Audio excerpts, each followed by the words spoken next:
তোমার এলাকা পরিষ্কার করার দায়িত্ব তোমার ছিল, তুমি করতে পারোনি, এবার আমরা করব।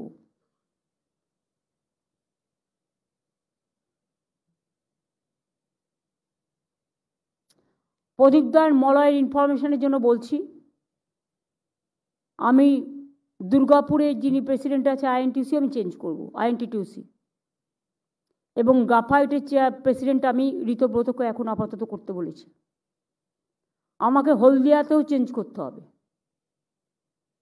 আরও কয়েকটা জায়গায় চেঞ্জ করব যেখানে প্রয়োজন আছে। আর সাথে সাথে ইন্ডাস্ট্রি এবং ওয়ার্কার্স, তাদের সাথে যাতে একটা ভালো যৌথ সম্পর্ক গড়ে ওঠে, যাতে কোনো রকম কোনো ক্ষতি কারো না হয়, সেদিকেও নজর দেওয়ার দায়িত্ব আমাদের সবার। আমি পুলিশকেও বলবো ব্যাপারটা নজর রাখার জন্য, এবং একা এসপির দ্বারা সব করা সম্ভব নয় বা কমিশন। এবারে কি জেলের ভাত খেতে হবে প্রভাত চট্টোপাধ্যায়কে?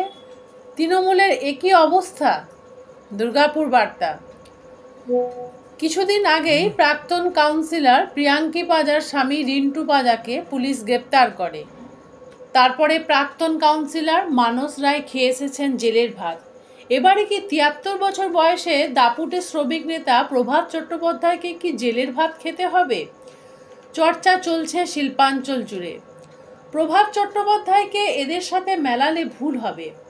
সাবেক বর্ধমান জেলায় তৃণমূল জেলা সভাপতি ছিলেন তিনি। আইএনটিটিউসি জেলা সভাপতি ছিলেন। দলের উচ্চ নেতৃত্বের সাথে বরাবরই তার বিশেষ ভালো সম্পর্ক রয়েছে। প্রভাত চট্টোপাধ্যায়ের সাংগঠনিক শক্তি কিন্তু কম নয়। দুর্গাপুরে 2 ইস্পাত কারখানায় ঠিকা শ্রমিকদের মধ্যে বেশ ভালো প্রভাব রয়েছে। এই অবস্থায় প্রায় সুনামি এসেছে শিল্পাঞ্চলে। দুর্গাপুর থানায় অভিযোগ দায়ের হয়েছে শ্রমিক নেতা প্রভাত চট্টোপাধ্যায়ের বিরুদ্ধে।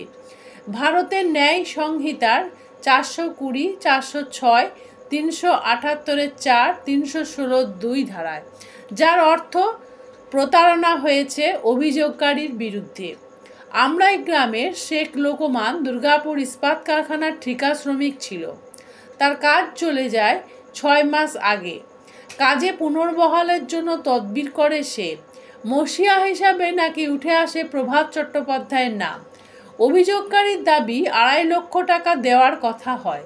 দেওয়া হয় 1.5 লক্ষ টাকা, কিন্তু কাজের কাজ কিছুই হয়নি। শ্রমিক নেতা প্রভাত চট্টোপাধ্যায় সমস্ত অভিযোগ অস্বীকার করে বলেন তার বিরুদ্ধে চক্রান্ত হয়েছে, তিনি চক্রান্তের শিকার। দুর্গাপুরের বুকে তৃণমূলের অভিভাবক এখন অনেক। সেই 2017 সালের নগর নিগম নির্বাচনে দুর্গাপুর অভিভাবক পেয়েছিল একজনকে, আর তারপরে নগর নিগম নির্বাচন করা সাহসে কুলায়নি মুখ্যমন্ত্রীর। এখন প্রশাসক বসিয়ে বোর্ড চলছে।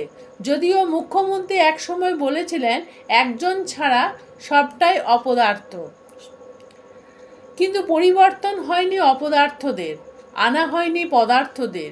এদিকে মুখ্যমন্ত্রী কিছুদিন আগেই স্নেহের বাপ্পার প্রশংসা করেন, আর তার কয়েকদিন যেতে না যেতেই মুখ্যমন্ত্রী স্নেহের বাপ্পার বিরুদ্ধে কলকাতা হাইকোর্টে মামলা হয় অবৈধ নির্মাণের জন্য। যদিও নগর নিগম ক্লিন চিট দিয়েছে মুখ্যমন্ত্রী স্নেহের বাপ্পাকে। হচ্ছেটা কি তৃণমূলে? মুখ্যমন্ত্রী স্নেহের বাপ্পার দ্বারা ভোটযুদ্ধ জেতা যাবে না তা সবার জানা, কিন্তু বুথ স্তরের কর্মীরা খুঁজে পাচ্ছে না এটা কি হচ্ছে। চুপ কেন দলনেত্রী?